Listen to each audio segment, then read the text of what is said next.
Good morning, everyone. It's Friday at City Hall. Each Friday, I come and talk to you about some things that have happened this past week, give you some updates on some things that have been going on here in city government, and try to see, to the extent that we have some things coming up in the future, give you some information on those as well. As you may have heard or read, the City of Niagara Falls went forward with a public hearing with regard to the acquisition of property by eminent domain for Centennial Park. It'll be a year-round destination for residents and for visitors alike. It'll create jobs for our local residents. It'll also make sure that we can establish our hospitality industry as a 12-month industry, something that'll allow those residents that work in the hospitality industry to have some stability in their job situation.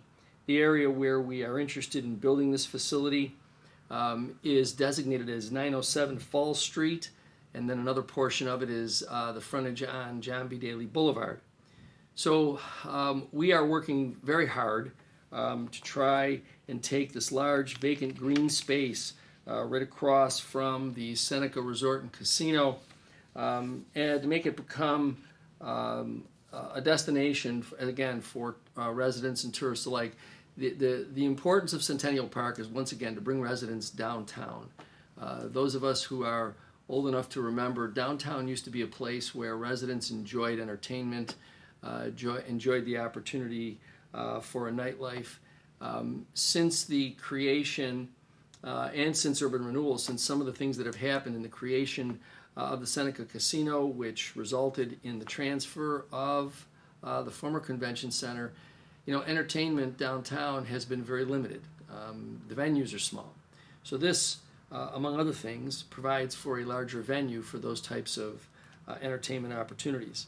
The property is currently under the control of Niagara Falls Redevelopment, which, this being the month of July, is now 25 years since Niagara Falls Redevelopment has taken over those properties in that area. And I think that we can all agree that other than closing down the 13th Street Gym and demolishing the 10th Street Playground, there has been nothing else that NFR has contributed.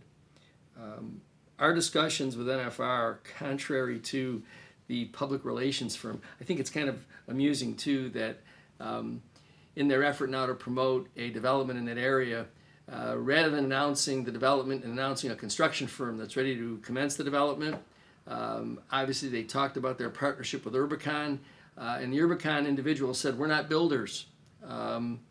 We are construction managers, or we manage facilities." So instead of discussing or announcing a construction firm, the first thing they announce is a public relations firm. So I suspect that we can all see what this is about.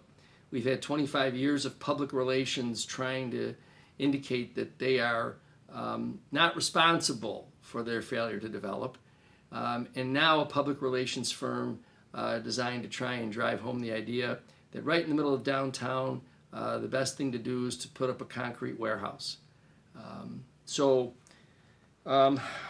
Despite our efforts to have a conversation with NFR to put downtown something that, again, residents and tourists would enjoy, a venue that would increase the hospitality industry, create a nightlife, and provide entertainment for families year-round, they've decided that they want to resist all of that, and in fact have engaged in an alternate proposal which would require us to put homeowners out of their homes.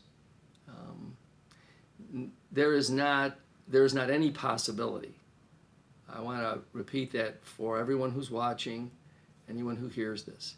There is no possibility of the City of Niagara Falls, of our administration, and the members of the council, there is no possibility that we are going to take any land that's going to put people out of their homes, particularly when this corporate landholder has vacant land that it's done nothing with for 25 years. it's a little audacious to suggest that we should, in the alternative, dispossess homeowners. I think that speaks a little bit more to the nature of this corporate landholder than just about anything else that they try to spin with regard to their project. I was happy to have many members of the community come out to express their dissatisfaction with putting a data center in the downtown district, as well as making a proposal that puts people out of their homes. I think all of us are consistent in the fact that while we want to have development, it's not development for the sake of just sacrificing other things. There needs to be an appropriate place for all of this development. And we've proposed other locations for the data center, so that if in fact NFR wants to go forward with it, there are other locations that they can pursue. The public hearing on Wednesday was really just an essential step in pursuing, should we have to go down this road, in pursuing a court action for eminent domain. And eminent domain really is the government's ability, under some limited circumstances, to take private property for the purposes of converting it to a public use. And in this case, obviously creating a park is clearly a public use. So while we listened to the proposal for the creation, the placement of this concrete warehouse in the middle of the downtown for the purposes of a data center, clearly it doesn't fit the needs of our community. And again, as I indicated, we are prepared to offer alternative locations for that. It isn't a question of not wanting to have Urbicon create a data center in Niagara Falls. It's just a question of location. I think the other thing to remember, and we've underscored this in the public hearing on Wednesday, the area where NFR wants to place this concrete warehouse is not zoned for that type of use. So they're proposing a use in a location that, first and foremost, I think is repugnant to what we're trying to do downtown, and that is create attractions and entertainment. But technically, it's not even permissible in that zone. So I let you decide whether or not you believe that the proposal has reality attached to it. Again, the City Council, myself and our administration are prepared to do what's best for the residents of the City of Niagara Falls. That will never include putting people out of their homes. That to me is inconsistent with why this administration came to City Hall. And so we'll keep you updated on the process as it goes forward. The public hearing was adjourned, not closed. We have some additional information that will include the environmental review that is currently underway, as well as some information relative to a traffic study that's also currently underway. This past week, we had the opportunity to announce the opening of our pools and splash pads. Yesterday was the first day that they were open. By all accounts, they were an incredible success. Families and children were out enjoying what was a warm and sunny day, and the opportunity to enjoy both the splash pads and the pools. Remember, the pools are open at two of our community pools, our neighborhood pools. 91st Street and Center Street are where the two pools that are located, and the splash pads will be at D'Amelio Park and Hyde Park. Currently, the splash pad at D'Amelio Park is being constructed, and so the current waiting pool is open as well for the little ones. But eventually, we're going to be removing that and installing a splash pad there. These facilities are open Thursday through Sunday from 11 in the morning until 4 in the afternoon. We were fortunate. Many communities across Western New York were not able to open their outdoor pools. I want to thank our partnership with the school district. They assisted us in lining up lifeguards, as well as assisting us in being able to train the lifeguards. I want to underscore our community is able to move in this direction because we have these partnerships. This administration has worked hard to make sure that all of our affiliated government agencies in the city of Niagara Falls work in concert with each other. It's better for government operation, and it's also more efficient for taxpayers. So again, thank them very much. Also, this past week we announced our summer youth programs.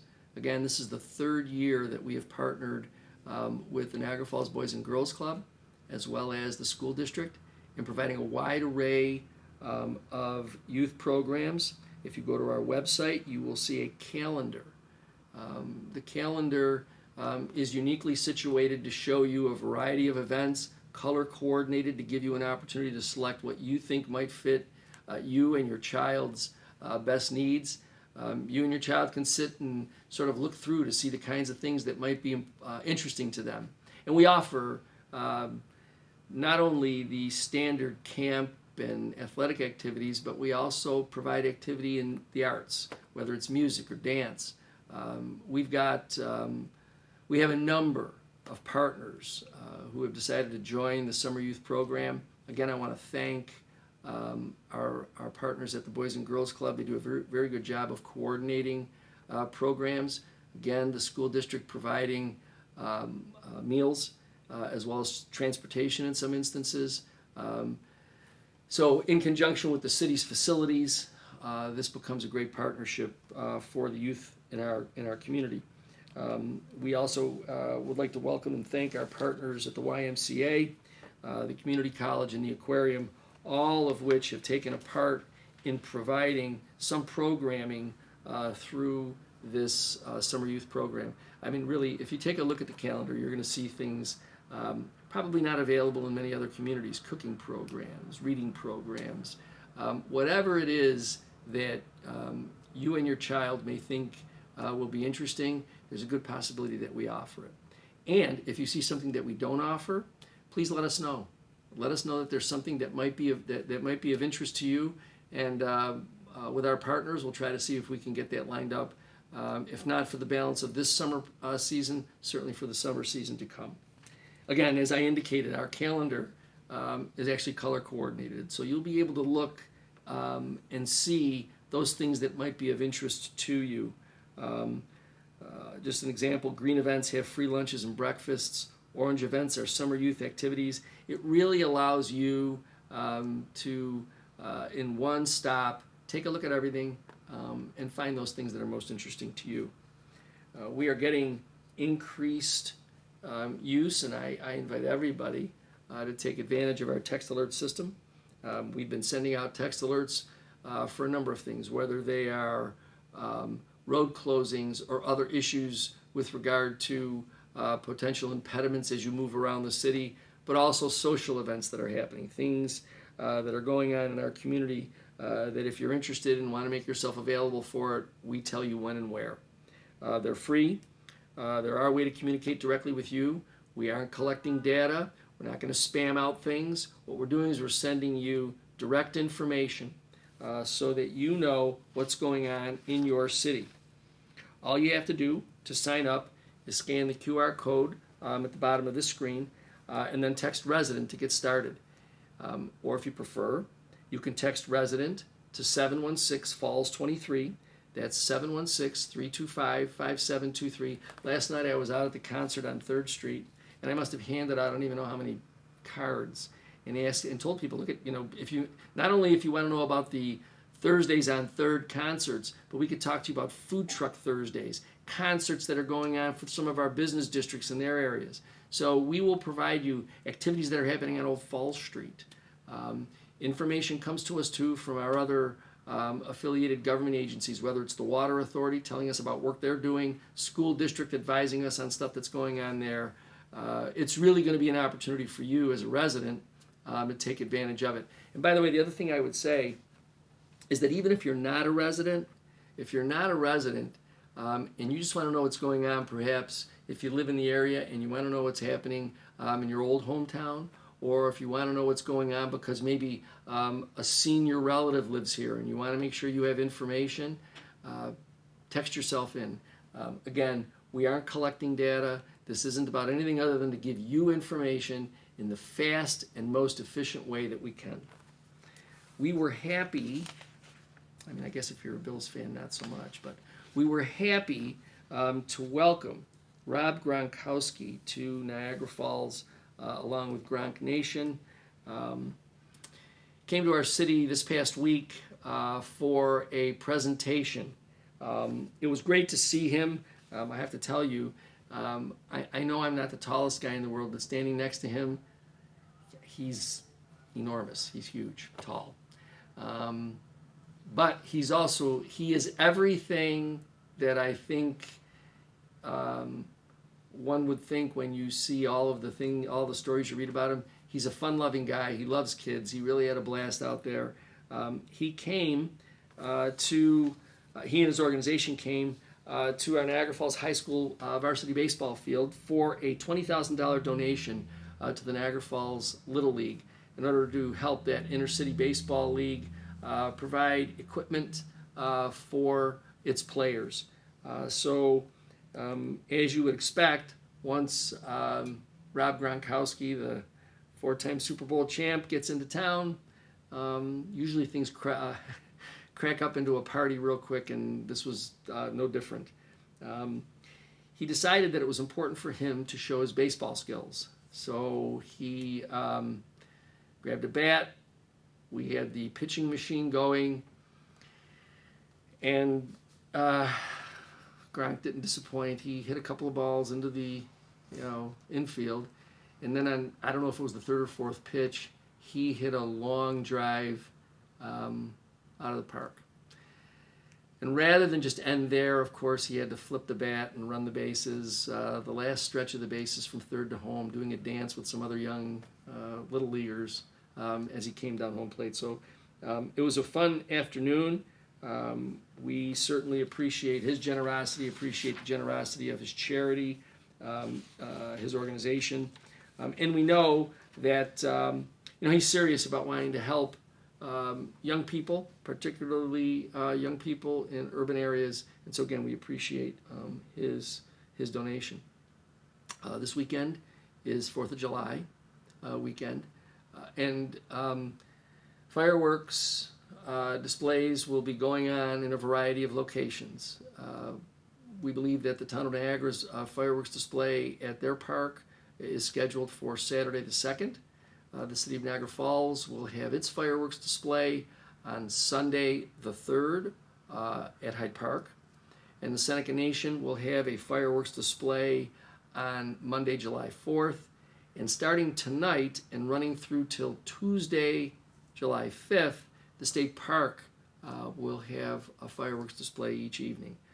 So if you're a fan of fireworks displays, we have plenty of them out there for you to enjoy.